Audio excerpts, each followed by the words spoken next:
Hi friends, ഇന്ന് green വേൾഡിൽ കാണിക്കുന്നതേ floating Moses എന്ന് പറഞ്ഞിട്ടോ. ഞാൻ ഗൂഗിൾ സെർച്ച് ചെയ്തപ്പം എനിക്ക് ഗൂഗിൾ പറഞ്ഞു തന്ന പേരാണ് കേട്ടോ ഇത് വെള്ളത്തിലിങ്ങനെ പൊങ്ങി കിടക്കുന്നതുകൊണ്ടായിരിക്കാം ഫ്ലോട്ടിംഗ് മോസസ് എന്ന് പേര് വന്നത് കേട്ടോ.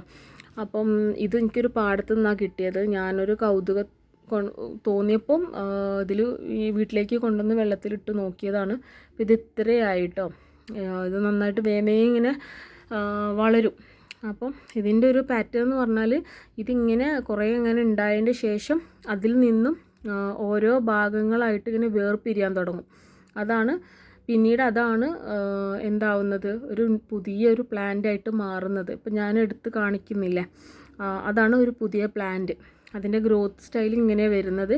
പിന്നെ അതിൻ്റെ വേര് എന്ന് പറയുന്നത് വളരെ നൈസായിട്ടുള്ള വേരാണ്.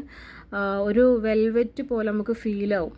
ഭയങ്കര തിങ്ങിയിട്ടുള്ള റൂട്ടുകളാട്ടോ വരുന്നത്. പിന്നെ ഇത് ഫിഷ് പോണ്ടിലൊക്കെ ഇടുമ്പോൾ ശ്രദ്ധിക്കുക, ഒരു പാകത്തിന് കൺട്രോളോടെ കൂടി മാത്രം ഫിഷ് പോണ്ടിലൊക്കെ ഇടുക, അല്ലെങ്കിൽ ഇത് ഭയങ്കരമായിട്ട് പടർന്നു പിടിക്കും. അതേപോലെ കിണറുകളിലൊന്നും ഇടാതിരിക്കുക. ഒരിക്കലും കിണറിലൊന്നും ഇടരുത് കേട്ടോ.